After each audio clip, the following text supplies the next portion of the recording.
So as you're probably aware, judging by the fact that you clicked on this video, there's been this thing going around in the Marvel Rivals community, and if you're unaware of this thing, then I'm sorry that I had to make you aware of it, and you're also probably wondering what it is. So here's the thing. Supports are going on strike.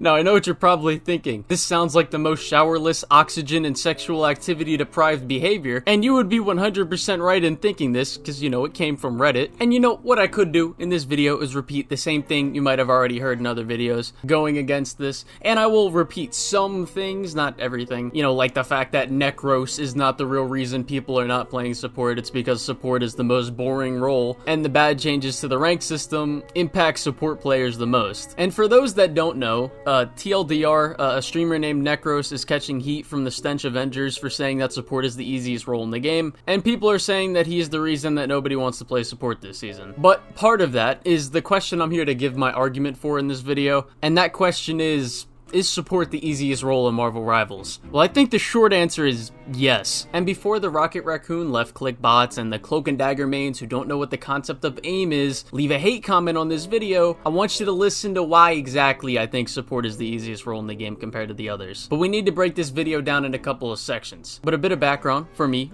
before I start this video. Last season, I was Celestial 1, I was one game off Eternity, and then I went on a loss streak. You know what it is, the shitty matchmaking system in this game. The government agents had to bring me down, but whatever. This season, I hit GM3, like probably a week and a half ago at this point. I hit it very early in the season, which was close to top 500, and I probably would be higher if I played more ranked this season on my main account, but I've mostly been playing on my alt accounts, just having fun, and also just trying to get my mechanics better with other characters that I'm not as good with, like Spider-Man, Black Panther. But I'm also a DPS main, and my second role that I play is support. That's my second main role. I have around 339 hours on DPS and ranked on my main account, and you could probably add another 100 something hours if you add my alt accounts into the mix. And on support, I have around 43 hours in comp. Now, obviously, the hour discrepancy is very big, but I've played enough and have watched enough pro play to feel like I know what I'm talking about. But anyways, let's get into the meat of this video. Now, every role in this game shares universal skills that are required of them on a game-to-game basis. The amount that is demanded of these skills will vary depending on the rank you play in. So first,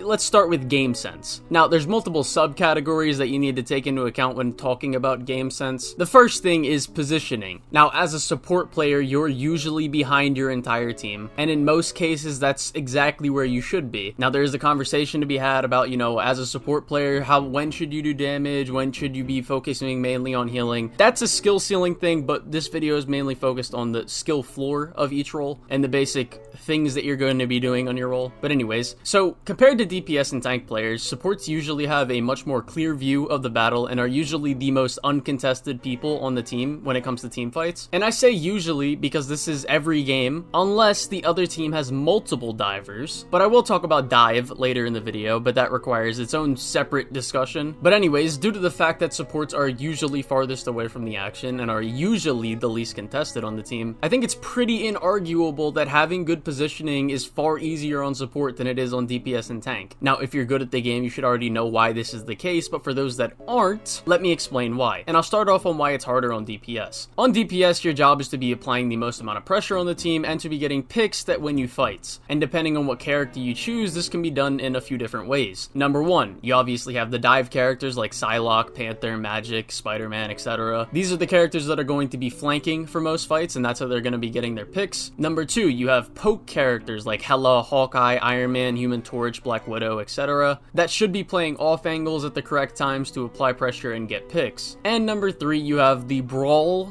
/ poke characters like, let's say, Storm, Bucky, Punisher, Wolverine, Mr. Fantastic. These characters play more with the tanks, where the tanks are, and they play more in the midline. And now that I've laid that out, I think it's pretty clear why DPS players have to be a lot more mindful and calculated on their positioning. They simply have to do more in order for their team to win. They have to make themselves more vulnerable to get more consistent value with their role. And with tanks, it's pretty similar. The only difference being that they're usually priority number one for the healers, because tanks are either doing one of two things, and that's diving or poking. There's no real in between. Like, you're not really gonna see a Strange or a Magneto taking an off angle or a flank. But I would still say that tanks are the most positioning intensive role in the game. They need to know exactly when they need to play aggressive on the front line and when to give up space while trying to keep the rest of the team safe. They're the people on the team who every single role needs to be making plays based off of. For example, as a DPS, it's a lot harder to take an off-angle or flank if your tanks aren't creating enough pressure. Otherwise, you will get forced out very quickly. And this only gets more increasingly difficult to manage the higher you go up in the ranked ladder. Like if you're playing in silver, you can sit in a backline for years and a lot of people won't turn around and look at you. Whereas if you jump to like, Celestial last season, I guess, you're gonna have a lot less time on your flanks and on your off angles because you will start to get pressured. And as a tank, since your whole team is usually behind you while you're trying to uphold the front line, it's a lot harder to know when you need to give up space than it is on any other role. And making one tiny mistake on tank could result in you getting absolutely shredded into oblivion, while the rest of the team is also starting to get run down. So with all that said, I think I've reasonably explained why supports don't have to be, as mindful of their positioning and decision making anywhere near as much as tanks or DPS players do. And it's a lot easier for them to do what they need to be doing in their role while managing good positioning. So now let's move on to the next category of game sense that is universally shared by all roles, and that's ult usage. This is something I don't really think is something that many would disagree on when it comes to support players having the easiest. I mean, I don't think there's a single support ult in the game that requires much more than an ounce of brain power to use properly and effectively. The only exceptions to that would be like Loki and Adam. For other support ults, all you really have to do is save your ult for a DPS or tank ult, and the only time you should really be countering a support ult with one of your support ults is when the fight is way too hectic for your team to survive without it. For example, like in a convergence map when they're, using a support ult offensively, most of the time you should be using a support ult to counter that, or on domination as well. Most of the time, like when the payload starts moving in a convoy or convergence, you should only really use a support ult to counter a support ult if your team also has another defensive ult ready or is really close to being ready, but most of the time you should just be kiting an offensive support ult back and giving up the space for the duration of the ult. But I mean, like, what do you think is harder to do? Press Q as Cloak in Luna and try to avoid Magneto ult when you know it's coming? Or do you think it's harder to actually counter a support ult with a Magneto ult? What do you think is harder, hitting a 4-man Strange Agamotto or pressing Q quick enough for Luna to start busting a move? If your said support has it harder there, in most cases, you're just genuinely huffing copium as a support main. And I'm not saying that all DPS and tank ults are, hard to use properly and effectively, but I am saying that the majority of the time it is harder to pull off a good DPS/tank ult than it is a support ult. I mean, to put it simply, support ults 99% of the time are used reactively. Meanwhile, DPS and tank ults have to be used much more strategically and reactively at the same time. And they also tend to take more mechanical skill and game sense to get value out of, depending on which DPS or tank you're playing. And I think the thing that separates the great support players from the people not as good in that role is knowing if you actually need to use your support ult to counter a DPS, tank, or another support ult. That's the skill ceiling part of it. But in terms of the skill floor, it's very simple. Like, yes, there are great support players and they can do it multiple times in one game even when you can save a support ult by either using utility or just by waiting a little bit and kiting something back, or just by out healing the damage coming from the ult. So again, it's not like there's no skill ceiling in the support ult usage, but again, I don't think that ceiling is higher, and I think the floor is definitely the lowest. Now, the last thing for game sense we're going to talk about is cooldown management. Now, to be quite honest, this is something that varies very, very differently depending on what character you play from each role. Like, obviously, if you play Adam, you need to be a lot more mindful of your cooldowns than you do if you play like Luna Snow. But I think with that said, I think it's pretty undisputable that DPS players require the most amount of skill and game sense when it comes to using their cooldowns effectively for most characters compared to other ones. But in the case of tank and support players, I think they're on pretty even ground. I mean, most DPS characters in the game using a cooldown ineffectively is usually going to lead to them dying. Whereas with tank and support players, you can make a lot more mistakes with your cooldown usage. But again, there are specific outliers for support and tanks that require much more skill and game sense than others. For support, I would say it's Loki, Adam, and Mantis. And for tank, I would say it's Emma Frost, Magneto, and Penny Parker. Now, the only time cooldown usage is really the difference between life and death in most fights for supports is when the other team has multiple divers. So now I will talk about diving as a whole and how it impacts every role. As a tank, I'd say it's the easiest for you. Dive is the easiest thing for you to deal with. I'm not saying it is easy, but I am saying that you have an easier job dealing with it than the other roles. Or I guess, not dying from it. The main thing that tanks have to do when it comes to dealing with multi-dive is maintaining the front line and peeling for the back line. And while this can be a very challenging task in some cases, the part that makes this the easiest is that you are never the focus of the dive. And there are also multiple characters in the tank role like Thing and Emma that have cooldowns that aren't that hard to use. Granted, you still need to manage that cooldown, but when you're actually using them, they aren't very hard to use and they can usually heavily disrupt dive, like Thing when he grounds people, uses his damage reduction, or Emma when she grabs people and,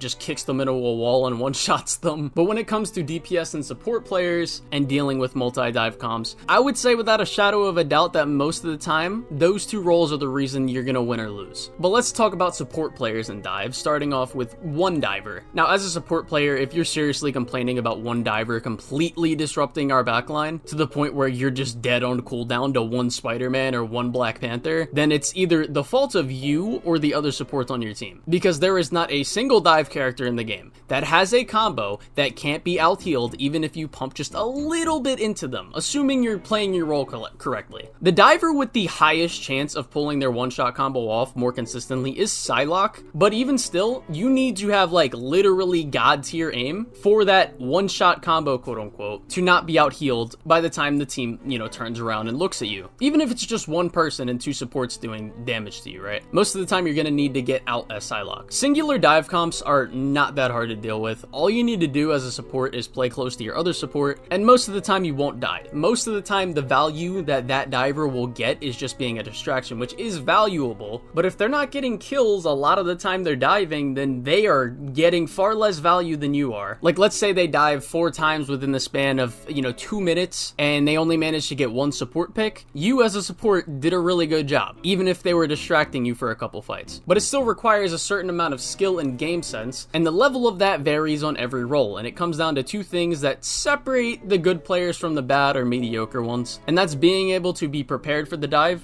to the point where you're almost predicting it, versus you simply reacting to the dive when it happens and not being prepared for it. If you spend the whole game predicting the dive, you will see yourself dying far less frequently, but if you spend the whole game just reacting on a whim, then you are far more prone to make mistakes in that moment. But who has the easier job constantly looking out for dive to be able to predict it? Well, again, I think it's indisputable that support players have it the easiest for this part. You simply have far less to focus on throughout the course of the game. DPS have to manage things like taking off angles, proper engagement timing, securing valuable picks, having good positioning, peeling, and managing cooldowns so they don't die. Tank players have to deal with managing the space, having good positioning, and peeling when needed. Whereas support players, their job is, the thing they should be worried about is just being in a good position to keep themselves and the rest of their team alive. You simply have to do less in the role so you can focus on more different things. But who has an easier job making it so that when the dive actually happens, the least amount of value is gained by the other team? Well, this can be tricky because now I'm going back to multi-dive when the other team has multiple divers, let's say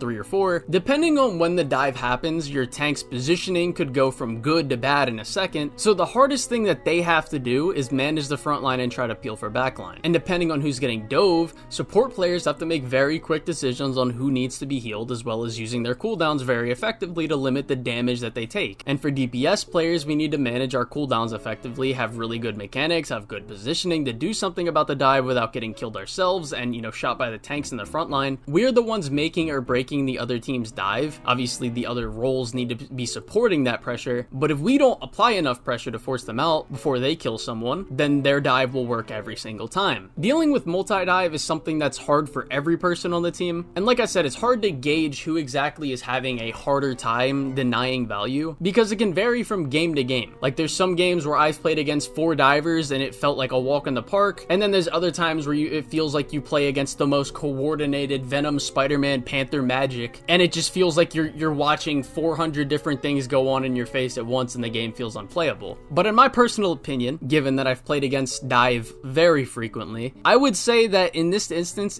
the tank usually has it the easiest. And the only reason I say that is because it becomes much easier to manage a front line when the other team has 2 to 3 divers, because you're not getting as much pressure as you would when fighting a team that, doesn't have divers or only has one diver, because the only people targeting you really in a multi-dive comp are going to be maybe one of the tanks and maybe one of the non-dive DPSs. But with that said, let me move on to the next main category of skill, and that's mechanics. So I'm going to start off this category by talking about aim. What role has the lowest skill floor when it comes to aim?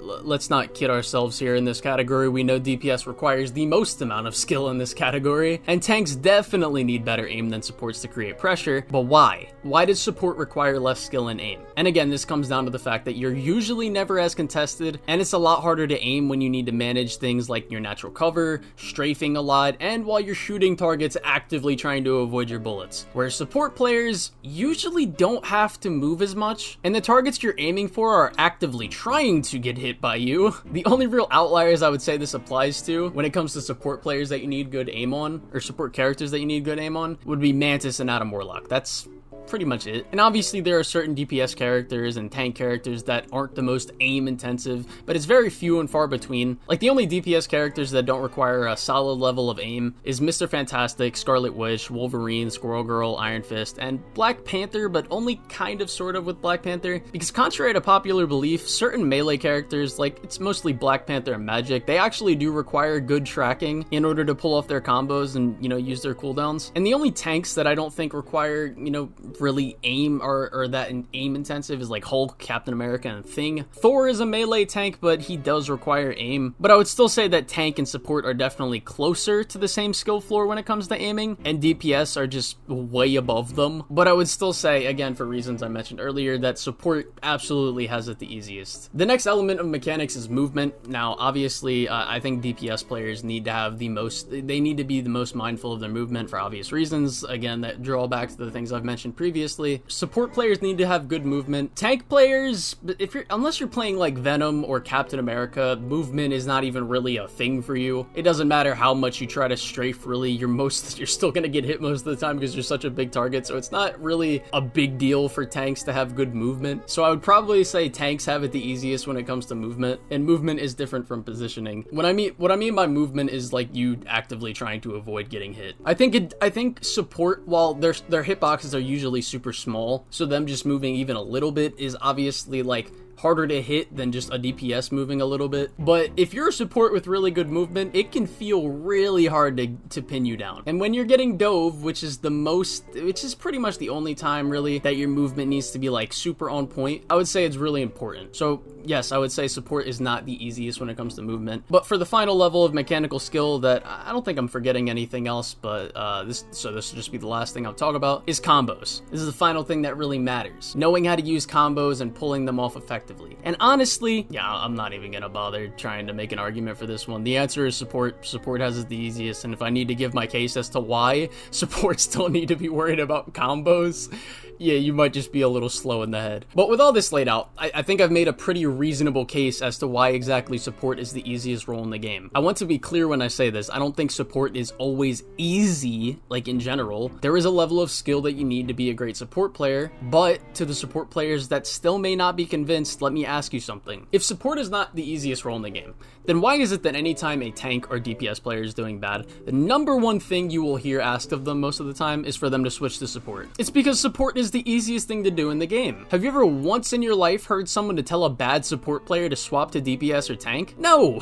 Because if they're bad on support, then who the fuck would expect them to be good on roles that objectively require you to do much more and to have better game sense and mechanical skill? Do you know why it's so much harder to climb in ranked as a support main? It's because while that role is the most important role in the game, and without good supports, you know, it makes it a lot harder to win a game, but a great support player will never be able to have the same impact on a game as a great DPS or tank player does, because those roles objectively require you to do the hardest tasks and the most effective tasks for you to win the game. Anyways, that's my case for why support is the easiest role in the game. Again, I don't think it is an easy role to play, but compared to the other roles, it is definitely the easiest, and it is definitely the most boring. They definitely need to fix the rank system this season, and I don't even think it's just bad for support players, even though it is the worst for support players.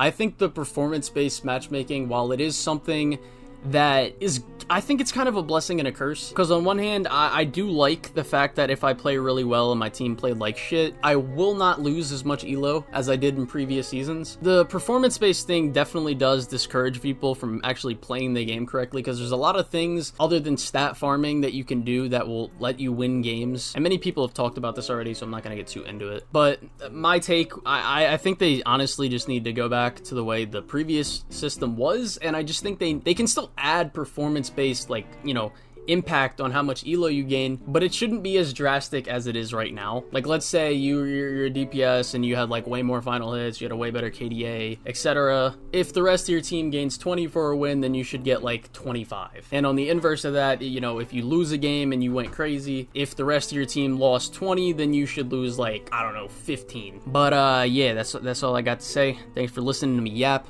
and yeah.